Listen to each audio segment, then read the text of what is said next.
Welcome to MVD films. குளிரான தனிமையான இரவு. 2 பேரும் அளவுக்கு அதிகமாக குடிச்சிருக்காங்க. கையில் இருந்த ஒரே சிகரெட்டை மாறி மாறி ஆளுக்கு ஒரு பஃப் அடிச்சுக்கிறாங்க. ஒருத்தர் பார்வையை பரிமாறிக்கிறாங்க. அப்புறம் என்ன, சபலம் தூண்டப்பட்ட அந்த ஆணும் பெண்ணும் ஒருத்தரை ஒருத்தர் முத்தம் வச்சுக்கிறாங்க. இது ஒரு சாதாரண நிகழ்வாக இருந்திருக்கும். ஒருவேளை அவங்க 2 பேரும் காதலனும் காதலியுமா இருந்திருந்தா, அப்படி இல்லைன்னா அவங்க 2 பேரும் கணவன் மனைவியா அப்படின்னு கேட்டால் அதுவும் இல்லை. முத்தம் வச்சிட்டு இருக்க இந்த 2 பேரும் அண்ணியும் கொழுந்தனும். எஸ், மூஞ்சியை முழுங்குற மாதிரி முத்தம் வச்சிட்டு இருக்க இந்த 2 பேரும் அண்ணியும் கொழுந்தனும் தான். இந்த நிகழ்வால் அமெரிக்காவே கொண்டாடப்பட்ட போர் வீரனோட வாழ்க்கை அப்படியே தலைகீழா மாறி, எந்த நாட்டில் அவன் போர் வீரனா பார்க்கப்பட்டானோ அதே நாட்டில் இப்போ மனநிலை தவறியவன் சொல்லி அவனை கொண்டு போய் மென்டல் ஹாஸ்பிட்டல்ல அடைச்சிடுறாங்க. இதெல்லாம் யாரோட தவறுன்னு நினைக்கிறீங்க? அந்த பெண்ணோடதா, அந்த கொழுந்தனோடதா, இல்ல இந்த போர் வீரனோடதா அப்படிங்கிறத இந்த படத்தை பார்த்து நம்ம தெரிஞ்சுக்கலாம். இது ஒரு சைக்கலாஜிக்கல் த்ரில்லர் மூவி. அதனால இந்த படத்தை முழுசா பாருங்க, கண்டிப்பா உங்களுக்கு பிடிக்கும். சரி வாங்க இந்த படம் என்னங்கிறத நம்ம பார்த்துடலாம். அதுக்கு முன்னாடி நம்ம சேனலை சப்ஸ்கிரைப் பண்ணாம பார்த்துட்டு இருக்க நண்பர்கள் சப்ஸ்கிரைப் பண்ணி வச்சுக்கோங்க. அப்பதான் இந்த மாதிரியான மூவிஸ்லாம் நான் போடும்போது உங்களுக்கு நோட்டிஃபிகேஷன் வரும். அப்படியே இந்த வீடியோக்கு ஒரு லைக் போட்டு பார்க்க ஆரம்பிச்சிங்கன்னா இந்த மாதிரி தரமான படங்களை உங்களுக்கு எக்ஸ்பிளைன் பண்ணுறதுக்கு எனக்கு மோட்டிவேஷனலாக அமையும். படம் ஒரு யூஎஸ் ஆர்மி கேம்பில் ஆரம்பிக்குது. ஏகப்பட்ட சோல்ஜர்ஸ் ட்ரைனிங்கில் இருக்காங்க.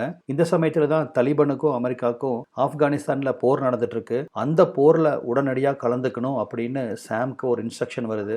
ஆப்கானிஸ்தான் போகிறதுக்கு முன்னாடி தன் மனைவிக்கு ஒரு லெட்டர் எழுதுறாரு. கிட்டத்தட்ட ஒரு சூசைட் நோட்னு வச்சுக்கலாம். லெட்டர் எழுதி மனைவி கையில் தான் கொடுப்பாருன்னு பார்த்தா அதுதான் இல்லை.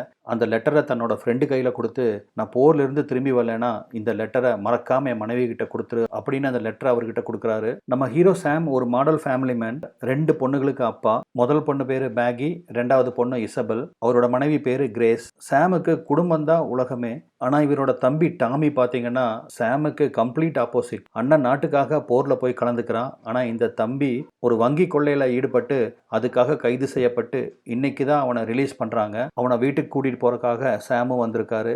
என்னதான் டாமி தப்பான வழியில போனாலும் சாமுக்கு டாமினா ஒரு தனி பிரியம். அந்த மாதிரி தான் அவர் இன்னைக்கு வீட்டுக்கு கூட்டிட்டு போக, ஏய் நான் இப்போ வீட்டுக்கு வரல, என்னோட ரூம்ல விட்டுரு, நான் ஃப்ரெஷ் ஆயிட்டு வரேன் அப்படின்னு சொல்லி வழியிலேயே டாமி இறங்கிக்கிறான். அன்னைக்கு பாத்தீங்கன்னா வீட்டில் தடபுடலா விருந்து ரெடி ஆயிட்டு இருக்கும். கிரேஸ் தான் பரபரப்பா சமையல் பண்ணிட்டு இருப்பா. என்ன காரணம்னு பாத்தீங்கன்னா நாளைக்கு சாம் போருக்கு கிளம்புறான். அதனால அவனுக்கு குட் பை சொல்றதுக்காக இந்த பார்ட்டி ஏற்பாடு பண்ணியிருக்கு. ஆனா எல்லாத்துக்கும் ஒரு சர்ப்ரைஸ் கொடுக்கணும் அப்படிங்கறதுக்காக சாம் அவன் தம்பியை நைட்டு டின்னர் கூப்பிட்டுருப்பான். இது வீட்டில் இருக்கிற மற்ற யாருக்குமே தெரியாது. எல்லாரும் டின்னர் டேபிள்ல உட்காந்துருக்க அந்த சமயத்துல டோர் பெல் அடிக்குது. இசபெல் தான் ஓடி போய் கதவை திறக்கிறா.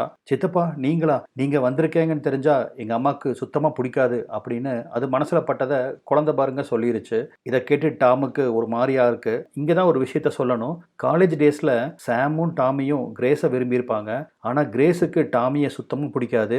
அவளுக்கு சாமை தான் பிடிக்கும். அதனால சாமுக்கு தான் ஓகே சொல்லியிருப்பா. அதனால டாமி டீசெண்டா விலகி இருப்பா. டாமி பாத்தீங்கன்னா கிரேஸ் ரிஜெக்ட் பண்ணதுக்கு அப்புறம் இப்ப வரைக்கும் சிங்கிளா தான் சுத்திட்டு இருக்கான். சோ இப்ப டாமி டின்னர் டேபிள்ல உட்காந்துருக்கான். வேண்டாம் வெறுப்பா அப்பா அங்க உட்காந்துருக்காரு. இவன் ஏண்டா வந்தான் அப்படிங்கிற மாதிரி கிரேஸ் அவனுக்கு பரிமாறிட்டு இருப்பா.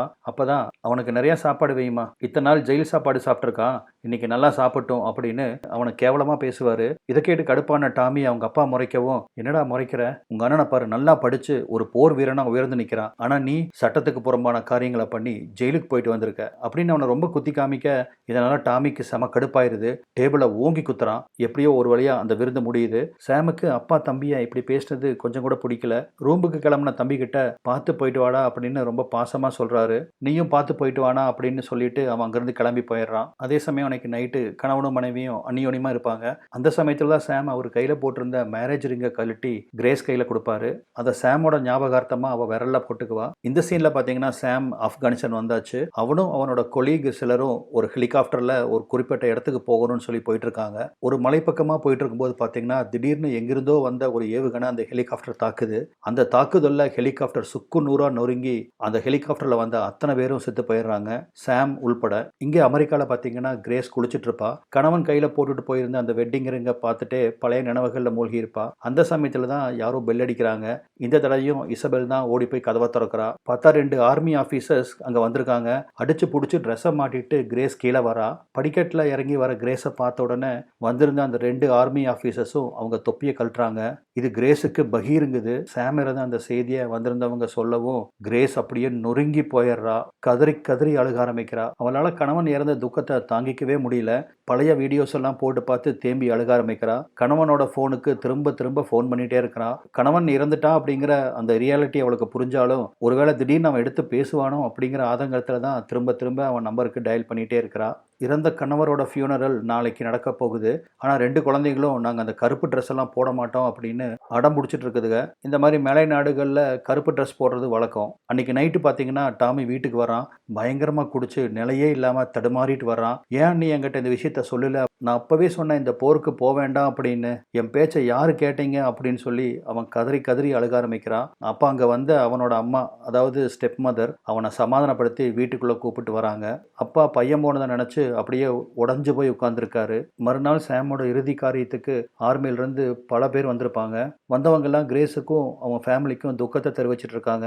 அப்பதான் அங்க வந்த ஒரு ஆஃபீஸர் அவர் கையில் வச்சிருந்த லெட்டரை கிரேஸ் கிட்ட கொடுக்குறாரு. ரொம்ப குழப்பமா அதை கிரேஸ் வாங்குறா. அப்பதான் அவர் சொல்லுவாரு, "மேடம், சாம் ஆப்கானிஸ்தான் போறதுக்கு முன்னாடி இந்த லெட்டர் என்கிட்ட கொடுத்துட்டு ஒருவேளை நான் ரிட்டர்ன் ஆகலைன்னா என்னோட ஒய்ஃபு கிட்ட கொடுத்துருங்கன்னு சொன்னாரு. அந்த லெட்டர் தாங்க இது" அப்படின்னு கிரேஸ் கிட்ட கொடுத்துட்டு போகவும் கிரேஸ் துக்கம் தொண்டை அடைக்க அழுக ஆரம்பிக்கிறா. அந்த இறுதி அஞ்சலிக்கு டாமியும் வந்திருக்கான். எல்லாம் முடிஞ்சு அவங்க வீட்டுக்கு கிளம்புற சமயத்துல அவங்க அப்பா கிட்ட இருந்து கார் சாவியை டாமி கேட்குறான். "இந்த மனநிலைமையில உங்களால கார் ஓட்ட முடியாது, கொடுங்க, நான் உங்களை வீட்டில் கொண்டு போய் விடுறேன்" அப்படின்னு கார் சாவியை வாங்குறான். "பாத்தியா, உங்க அண்ணன் இறந்ததுக்கு இந்த நாடே வந்திருக்கு, நீ செத்திருந்தா?" அப்படின்னு டாமியை பார்த்து கோபமா கேட்குறாரு.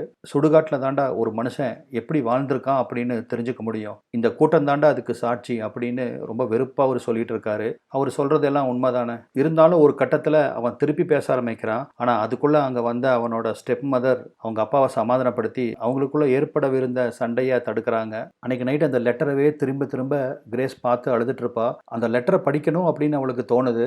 ஆனா அந்த லெட்டரை ஓபன் பண்ணி படிக்கிற தைரியம் அவன் மனசுக்கு இல்லை. அதை நெஞ்சோட அணைச்சிட்டு அழுக ஆரம்பிச்சிருவா. அதே சமயத்துல இங்க ஆப்கானிஸ்தான்ல பாத்தீங்கன்னா சாமும் அவன் கூட இன்னொரு சோல்ஜரையும் காமிக்கிறாங்க. அப்படின்னா சாம் சாகல. என்ன இருக்குன்னு பாத்தீங்கன்னா, இந்த ஆப்கானிஸ்தான் அந்த ஹெலிகாப்டரை சுடும்போது சாமும் அந்த இன்னொரு சோல்ஜரும் ஹெலிகாப்டர்ல இருந்து கரெக்டா லாஸ்ட் மினிட்ல குதிச்சிருவாங்க. அவங்க கீழே குதிச்ச இடத்துல ஆறு ஓடிட்டு இருந்திருக்கும். நல்ல வேளையா அந்த ஆறுக்குள்ள விழுந்து அவங்க 2 பேர் மட்டும் தப்பிச்சிருப்பாங்க. ஆனா இருந்தாலும் எந்த யூஸ் இல்ல. மறுநாளே இவங்களை அந்த ஆப்கானிஸ்தான் கண்டுபிடிச்சு கைது பண்ணி ஒரு பள்ளத்துக்குள்ள போய் 2 பேர்த்தையும் உள்ள தள்ளிடுறானுங்க. அந்த கூட இருக்கிற இன்னொரு சோல்ஜர் பேரு ஜோ.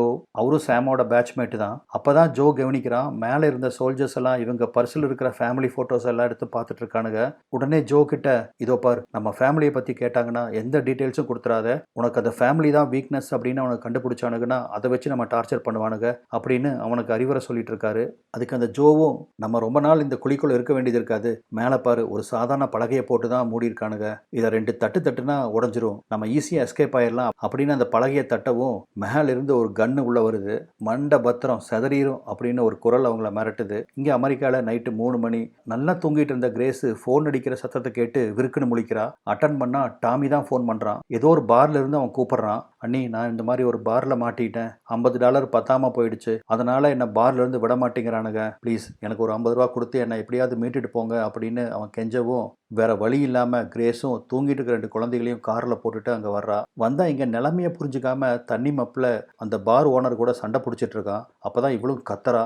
இப்ப மணி 3 ஆகுது. பார்க்கிங் லாட்ல காருக்குள்ள 2 குழந்தைங்க பட தூங்கிட்டு இருக்கு. "கொஞ்சமாவது பொறுப்பா நடந்துக்கிட்டாம்" அப்படின்னு கிரேஸ் கோபமா கத்தவும் ஒன்னும் பேசாம அமைதியா அவ கூட வந்துடுறான். மறுநாள் காலையில சத்தம் கேட்டு டாமி முழிக்கிறா. பாத்தீங்கன்னா அந்த 2 குட்டி பொண்ணுகளும் அவங்க அம்மாக்கு பேன்கேக் செய்யறதுக்கு ஹெல்ப் பண்ணிட்டு இருக்கு. அப்பதான் அப்பாவும் அங்க வராரு. டாமி அங்க இருப்பான் அப்படிங்கறத அவர் எதிர்பார்க்கவே இல்லை. அன்னைக்கு ஃபியூனரல் நடந்ததுக்கு அவங்க அப்பா பையன்கிட்ட சாரி சொல்றாரு. "நீங்க சொன்னதெல்லாம் சரிதான்ப்பா. நான் செத்திருந்தா பரோல் ஆஃபீஸர் தான் என்னோட இறுதி காரியத்துக்கு வந்திருப்பாரு. எங்க அண்ணனை உயிரோட கொண்டு வரணும்னா என் உயிரை கொடுக்கறதுக்கு நான் தயாரா இருக்கிறேன்ப்பா" அப்படின்னு ரொம்ப உருக்கமா டாம் பேசிட்டு இருக்கிறான். அப்பதான் கிரேஸு கிட்ட, "எப்படி அண்ணி இந்த மாதிரி ஒரு கிச்சன்ல இத்தனை நாள் குக் பண்றீங்க? ரொம்ப கஷ்டமாச்சே" அப்படின்னு சொல்லிட்டு மறுநாளே அவனோட ஃப்ரெண்ட்ஸ் எல்லாம் கூப்பிட்டு அந்த கிச்சனை ரெடி பண்ண ஆரம்பிக்கிறான். இதை பார்த்த கிரேஸ், "என்ன பண்ணிட்டு இருக்க டாம்? இந்த கிச்சன் எல்லாம் ரெடி பண்றதுக்கு என்கிட்ட பைசா கிடையாது அப்படின்னு அவ சொல்லிட்டு இருக்க. அதை பத்தி நீங்க ஏன் நீ கவலைப்படுறீங்க?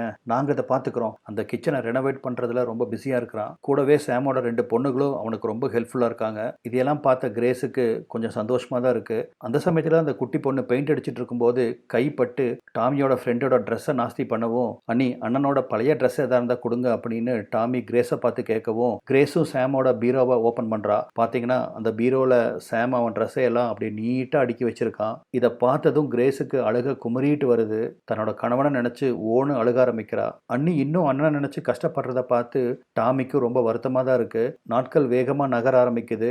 இப்ப ஆப்கானிஸ்தான்ல இவங்க 2 பேர்த்தையும் அந்த குழிக்குள்ள அடைச்சு வச்சு 2 மாசத்த தாண்டிருச்சு. இன்னைக்குன்னு பார்த்தீங்கன்னா, மேல ஆப்கான் வீரர்கள்லாம் ஏதோ பரபரப்பா பேசிட்டு இருக்க, அதே சமயத்துல அவங்க ஏதோ டெசிஷன் எடுத்தவங்களா இந்த 2 அமெரிக்கன்ஸையும் குழிக்குள்ள இருந்து மீட்டு ஒரு ஜீப்ல போட்டுட்டு வேற ஒரு லொகேஷனுக்கு கூட்டிட்டு போறாங்க.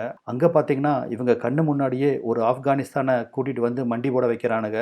என்ன காரணம்னு பார்த்தீங்கன்னா, அந்த ஆப்கானிஸ்தான் வீரனோட பொண்டாட்டி பிரெக்னென்ட்டா இருந்திருப்பா. அந்த பொண்டாட்டிக்கு இவன் சேட்டலைட் ஃபோன்ல இருந்து ஃபோன் பண்ணி பேசியிருப்பான். அதனால இந்த சேட்டலைட் ஃபோனை வச்சு அவங்க லொகேஷனை ட்ராக் பண்ணிட முடியும். அப்படி அவங்க சட்டத்துக்கு மீறி அவன் ஃபோன் பண்ணினதுனால அதுக்கு தண்டனையா அவனை முட்டி போட வச்சு இவங்க கண்ணு முன்னாடியே அவனை மண்டையில சுட்டு சாகடிக்கிறாங்க. கொலவெறியோட திரும்பி பார்த்த அந்த தலிபன் லீடர் சாம பார்த்து, இது எங்க நாடு, அமெரிக்காவுக்கு இங்க என்னடா வேலை, இந்த மெசேஜை நீ அமெரிக்காவுக்கு சொல்லணும், அப்படி இல்லைன்னா சொல்ல வைப்போம் அப்படின்னு அப்படின்னு வெறியோட பேசிட்டு இருக்க. கட் பண்ணி இங்க அமெரிக்கால கிராசரி வாங்கிட்டு வீட்டுக்கு வந்த கிரேஸ் கதவை திறக்கிறா. அப்போ அங்கே பார்த்தீங்கன்னா, மாடிக்கு போகாத, இந்த வழியா போ அப்படின்னு ஒரு லெட்டர் சேர் மேலே வச்சிருக்கு. அதை ஃபாலோ பண்ணி சமையல் ரூம்குள்ளே வந்து பார்த்தா, இப்போ அந்த புதுசாக ரெனோவேட் பண்ண கிச்சன் ரொம்ப சூப்பராக இருக்கு. என்னடா பண்ணி வச்சிருக்கீங்க எல்லாரும் சேர்ந்து அப்படின்னு ரொம்ப சந்தோஷமா கிரேஸ் கேட்கவும், இதெல்லாமே டாமியோட முயற்சியால தான் நடந்திருக்கு. ஆரம்பத்தில் இருந்த டாமி இப்போ இல்லை, அவன் சுத்தமாக மாறி போயிருக்கான். அண்ணனும் இல்லை, அப்பாவுக்கும் வயசாயிடுச்சு. இந்த 2 குழந்தைகளுக்கும் அப்பாவா இருந்து தான் தான் இந்த குடும்பத்தை முன்னாடி நடத்தணும் அப்படின்னு அவனுக்குள்ள ஒரு எண்ணம் வந்துருச்சு. ஆனா கிரேஸுக்கு மனசுக்குள்ள இதையெல்லாம் பார்த்து சந்தோஷப்படுறதுக்கு சாம் இல்லையே அப்படிங்கிற அந்த வருத்தம் தான் அதிகமா இருக்கு. இப்போ இங்க ஆப்கானிஸ்தான்ல காமிக்கிறாங்க. சாம ஒரு போஸ்ட்ல கட்டி போட்டு வச்சிருக்காங்க. 4 நாளா சாப்பாடு இல்லாம மயங்கி தொங்கி போயிருந்த அவன் முகத்துல தண்ணி தெளிச்சு அவனை எழுப்புறாங்க. இப்போ நீ உண்மையா சொல்ல போறியா அல்லது உன்னோட ஃப்ரெண்டை கொல்லட்டுமா அப்படின்னு சொல்லிட்டு ஜோவை படுக்க போட்டு நல்லா காய்ச்சின இரும்பு ராட அவன் மேல அப்படியே உருட்டுறாங்க. இதனால வலி தாங்க முடியாம அவன் கதறுன்னு கதறான். இதுக்கு மேல வலி தாங்க முடியாம ஜோ அவங்க சொல்றதுக்கு கட்டுப்படுறேன் அப்படின்னு சொல்லிடுவான். ஆனா எத்தனை டார்ச்சர் பண்ணியும் சாம் இது வரைக்கும் எந்த தகவலும் அவங்களுக்கு கொடுக்கல. ஆனா வலி தாங்க முடியாத ஜோ எல்லாத்தையும் சொல்லிடுறான். இந்த நாடு ஆப்கானிஸ்தானுக்கு தான் சொந்தம், அமெரிக்கா உள்ள வந்தது மிகப்பெரிய தவறு, அமெரிக்கன் கவர்மெண்ட் பேச்சை கேட்டு நான் இங்க வந்தது தப்பு தான் அப்படின்னு அந்த வீடியோல மன்னிப்பு கேட்கறான். கடைசியா அவன் குடும்பத்துக்கு அவனோட லவ்வ சொல்றான். அது மட்டும் இல்லாம சாமோட குடும்ப விஷயத்தை எல்லாத்தையுமே ஜோ ரிவீல் பண்ணிடுறான். இப்போ இந்த தலிபன் லீடர் ஒரு பைப்பை சாம் கையில கொடுத்து, இந்த பைப்பாலேயே உன் ஃப்ரெண்டை நீ அடிச்சு கொள்ளணும், அப்படி நீ அடிச்சு கொள்ளலைன்னா நாங்கள் அவனை கொல்லுவோம், உன் ஃபேமிலி பற்றின எல்லா டீட்டெயில்ஸும் தெரியும் அப்படின்னு ஃபேமிலியை வச்சு சாமை பிளாக்மெயில் பண்ணுறாங்க. என்னால் முடியாது அப்படின்னு பைப்பை தூக்கி சாம் வீசவும் அதில் ஒருத்தன் துப்பாக்கியை எடுத்து சாமோட நெத்தியில் வைக்கிறான். நீ உன் ஃப்ரெண்டை கொல்றியா அல்லது நாங்கள் உன்னை கொல்லட்டுமா அப்படின்னு கேட்டு வேற வழி தெரியாம சாம் அந்த பைப் எடுத்து குத்துயிரும் குழையுருமா கிடந்த அவன் ஃப்ரெண்டை அடின்னு அடிச்சே கொள்றான். இது எல்லாத்தையுமே அவங்க கேமரால படம் பிடிச்சிட்டு இருக்காங்க. அந்த சமயத்துல பாத்தீங்கன்னா, திடீர்னு அங்க அமெரிக்காவோட ஹெலிகாப்டர்ஸ் எல்லாம் வானத்துல வட்டமிட ஆரம்பிக்குது. அதுக்கு காரணமே பாத்தீங்கன்னா, இவங்கள ஒரு ஆள் அந்த சேட்டலைட் போன் மூலமா அவன் பொண்டாட்டிக்கு போன் பண்ணிருப்பான்ல, அதனால இவங்களை கண்காணிச்சிட்டு இருந்த அந்த அமெரிக்கன் ட்ரூப் இப்போ இங்க வந்துருச்சு. வந்து அந்த ஹெலிகாப்டர் இருக்க வீரர்கள்லாம் இவங்களை பார்த்து சராமரியா சுட ஆரம்பிக்கிறாங்க. அதுக்குள்ள ஒருத்தன் சாம கொல்றதுக்காக துப்பாக்கி எடுக்கிறான். ஆனா நல்ல வேளையா அவனையும் சுட்டு தள்ளிட்டாங்க. அங்கிருந்து அத்தனை பேர்த்தையும் சுட்டு கொண்டுட்டு உயிரோட இருந்த சாம அங்கிருந்து மீட்டுட்டு போறாங்க. அதே சமயத்துல இங்க அமெரிக்கால ஒரு காலத்துல உதவாக்கரையா இருந்த டாமி இப்போ அந்த குடும்பத்துக்கு ரொம்ப பொறுப்பானவனா மாறிட்டான். வீக்கெண்டு வந்திருக்கிறதால கிரேஸ் 2 பொண்ணுகளை கூப்பிட்டுட்டு ஐஸ் ஸ்கேட்டிங் போறதுக்காக ஒரு இடத்துக்கு வராங்க. அப்பதான் அந்த பெரிய பொண்ணும் எல்லாருக்கும் இசபெல் தான் பிடிக்குது, என்ன பிடிக்க மாட்டேங்குது அப்படின்னு அவங்ககிட்ட கம்ப்ளைண்ட் பண்ண, அப்படியெல்லாம் நினைக்காத பாப்பா, உன்னைத்தான் எல்லாருக்கும் ரொம்ப பிடிக்கும் அப்படின்னு அந்த பொண்ணை சமாதானப்படுத்திட்டு வரான். அந்த சமயத்தில் தான் அவங்க ஒரு பிரிட்ஜை கடக்கும்போது, பாரு, இந்த பிரிட்ஜில் தான் நான் சின்ன வயசில் ஒரு தடவை தவறி விழுந்துட்டேன், அப்போ உங்கள் அப்பா சாம் தான் தைரியமாக அந்த தண்ணிக்குள்ளே குதிச்சு என்னை காப்பாற்றினா அப்படின்னு அவனோட மலரும் நினைவுகளை அந்த குழந்தைகிட்ட பகிர்ந்துக்கிறான். இந்த 4 பேரும் ரொம்ப சந்தோஷமாக அங்கே ஐஸ் ஸ்கேட்டிங் விளையாண்டுருக்காங்க. அப்போ தான் திடீர்னு பார்த்தீங்கன்னா, டாமி நான் ஒரு நிமிஷம் வந்துடுறான் நீ அப்படின்னு சொல்லிட்டு அங்கேருந்து கிளம்பி இன்னொரு இடத்துக்கு போகிறான். அவன் எங்கே போகிறான்னு பார்த்தீங்கன்னா, அங்கே பக்கத்தில் இருக்க ஒரு பேங்க்குக்கு தான் போகிறான். இந்த பேங்க் கொள்ளையில் தான் அவன் கைதாகியிருப்பான். அதுக்கு முக்கிய காரணமே பார்த்தீங்கன்னா, அந்த பேங்க்ல ஒர்க் பண்ற ஒரு கிளர்க்கு அந்த அம்மா தான் இவனை போட்டு கொடுத்துருக்கோம். அந்த அம்மாவை பார்க்கறதுக்காக தான் இவன் வெயிட் பண்ணிட்டு இருக்கான்.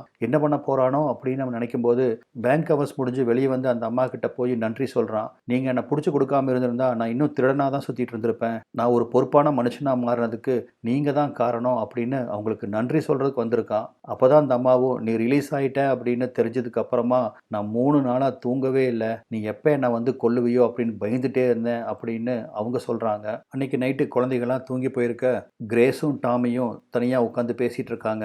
2 பேரும் நிறையா குடிச்சிருக்காங்க. கையில் இருக்கிற சிகரெட்டை ஆளுக்கு ஒரு பஃபாக அடிச்சிட்டு இருக்காங்க. அப்போ தான் கிரேஸும் சாயந்தரம் எதுக்காக நீ வெளியே போன அப்படின்னு கேட்கவும் இவன் அந்த பேங்க் எம்ப்ளாயை மீட் பண்ணதை பற்றி எல்லாத்தையும் சொல்லிட்டு இருக்கா. ஆக்சுவலாக கிரேஸுக்கு காலேஜ் டேஸில் டாமியை பிடிக்கவே பிடிக்காது. ஏன்னா அவன் எப்பவுமே குடிச்சிட்டு கும்மாளம் அடிச்சுட்டு ரொம்ப ரவுடித்தனம் பண்ணிட்டு இருந்திருப்பான். ஆனால் சாம் பார்த்தீங்கன்னா ரொம்ப பொறுப்பாக நல்லா படிப்பான். அதனால தான் இவங்க 2 பேரும் கிரேஸை ப்ரப்போஸ் பண்ணும்போது அவள் சாமுக்கு ஓகே சொன்னது. இப்போ அதை பற்றி எல்லாம் 2 பேரும் பேசிகிட்டு இருக்காங்க. நான் உன்னை அப்போ வெறுத்தேன், ஆனால் இப்போ எனக்கு உன்னை ரொம்ப பிடிக்க ஆரம்பிக்குது அப்படின்னு கிரேஸ் யதார்த்தமாக சொல்லவும் 2 பேர்த்தோட கண்களும் ஒன்றை மீட் பண்ணிக்குது.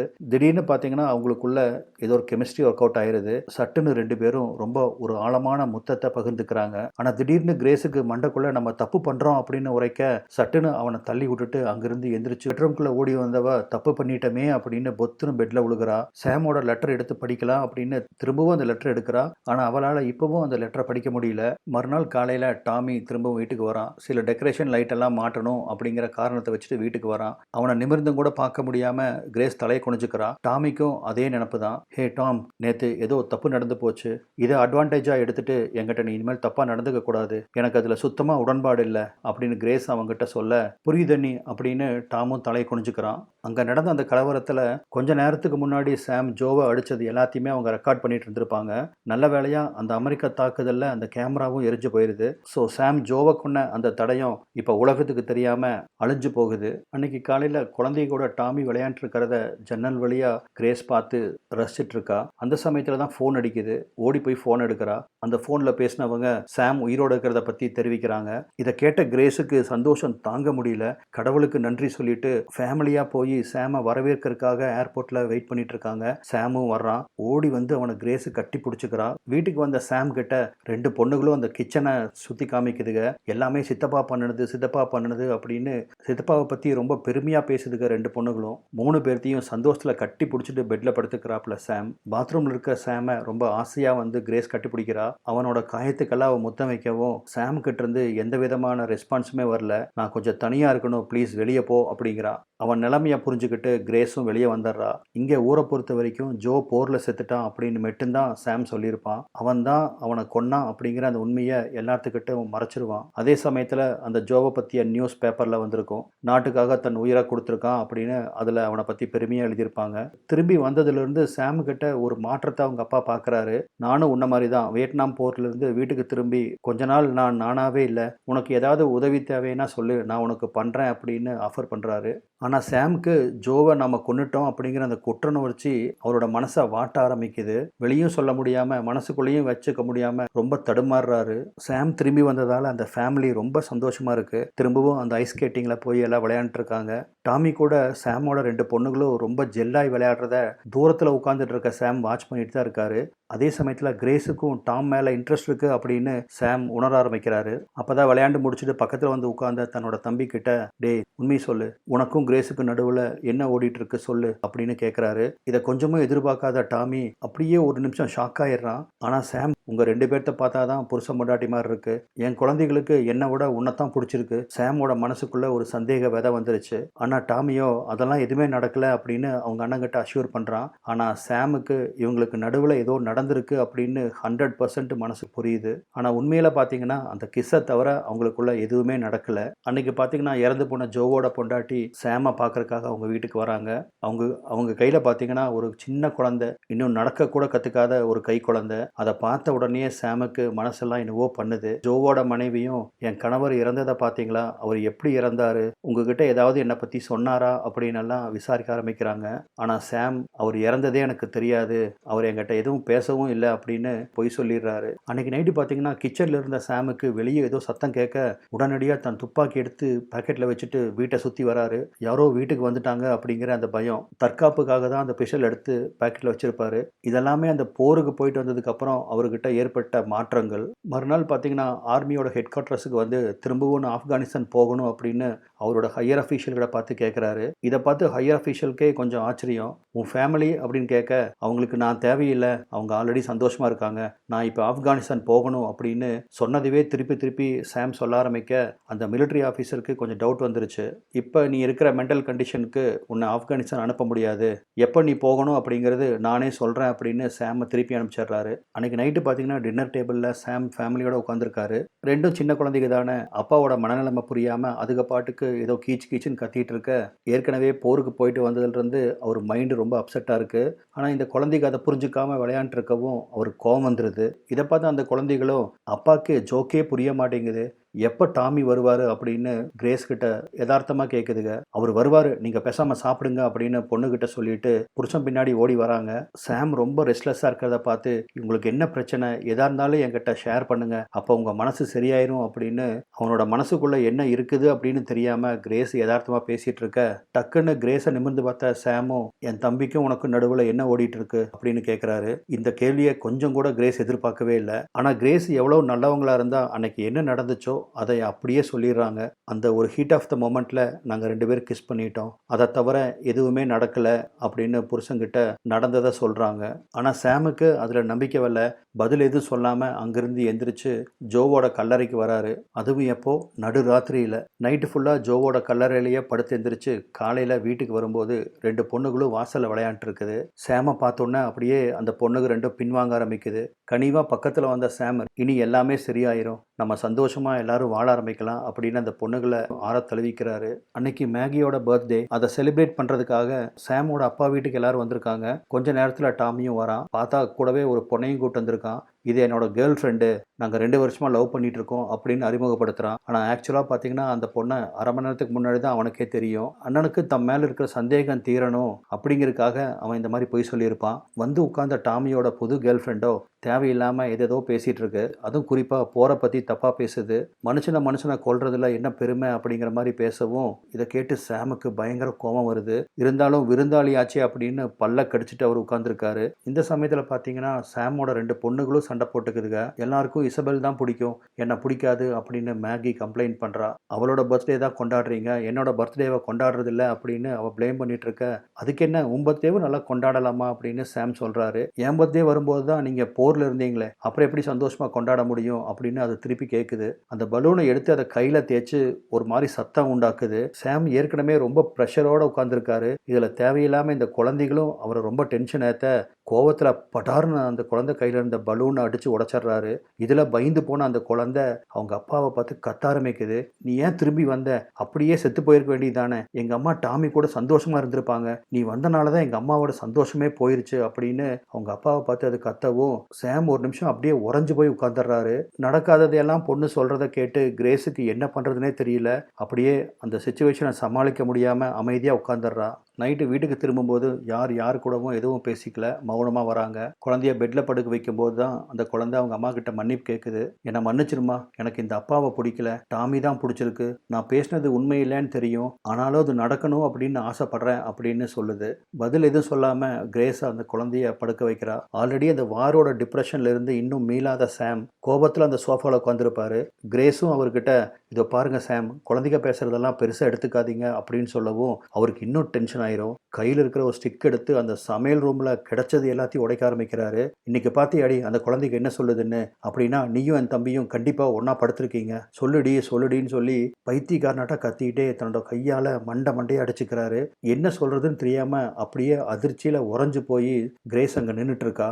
இந்த சமயத்தில் டாமி அங்கே வர அவனை கொலவெறியோட சாம் பார்க்குறாரு. அண்ணா ப்ளீஸ், நான் சொல்கிறத கேளு, இந்த பிரச்சனைக்கு எல்லாமே காரணம் நான் தான், அன்னைக்கு இதுக்கும் சம்மந்தம் இல்லை, என்னை மன்னிச்சிரு அப்படின்னு பக்கத்தில் வந்து சாமை இறுக்கமாக கட்டி பிடிக்கிறான். இதனால் சாம் கொஞ்சம் அப்படியே கூல் டவுன் ஆகுறாரு. அந்த சமயமாக பார்த்து வீட்டுக்கு வெளியே போலீஸ் சைரன் கேட்கவும் அவ்வளோதான், சாமோட முகம் மாறும் பாருங்க. சட்டுன்னு தன்னோட பேக்கெட்ல இருந்த துப்பாக்கி எடுத்து டாமியோட கழுத்திலே வைக்கிறாரு. என்னடா போலீஸ்க்கு இன்ஃபார்ம் பண்ணிட்டு வந்திருக்கியா அப்படின்னு துப்பாக்கியை கழுத்தில் வச்சுட்டு அவர் பயங்கரமாக கத்தவும், நான் போலீஸுக்கு ஃபோன் பண்ணலன்னா என்னை கொண்டாடாதானா அப்படின்னு டாமி பயந்து கத்துறான். ஆனால் ஆக்சுவலாக இங்கே சாம் ரொம்ப ஹிஸ்டரிக்கலாக போனதை பார்த்து கிரேஸு தான் ஃபோன் பண்ணியிருப்பா. கன் எடுத்துட்டு கோவமாக சாம் வெளியே வராரு. வெளியே பார்த்தா 2 போலீஸ்காரங்க இருக்காங்க. முதல்ல கன்னை கீழே போட்டுட்டு சரண்டர் ஆகுங்க அப்படின்னு சாமை பார்த்து அவங்க கன்னை குறி வைக்க, நான் யார் தெரியுமா, நான் ஒரு வார் ஹீரோ ஹீரோ அப்படின்னு இவர் கத்திட்டு இருக்காரு. எல்லாத்தையும் அப்புறம் பேசிக்கலாம், இப்போ கன்னை கீழே போடுங்க அப்படின்னு அவங்க மிரட்டுறாங்க.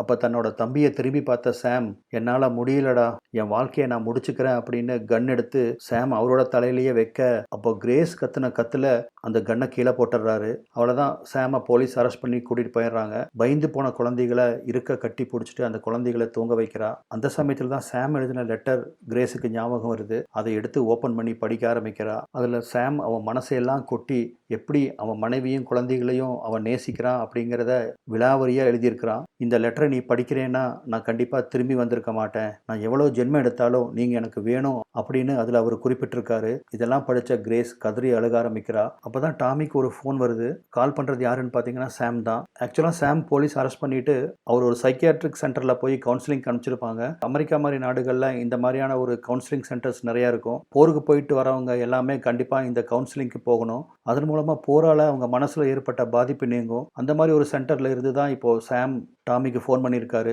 ஃபோன் பண்ணி தன்னோட தம்பி கிட்ட மன்னிப்பு கேட்குறாரு. இப்போ அடுத்த சில நாட்களில் பார்த்தீங்கன்னா சாமை அந்த சைக்காட்ரிக் சென்டர்ல இருந்து ரிலீஸ் பண்ணிடுறாங்க.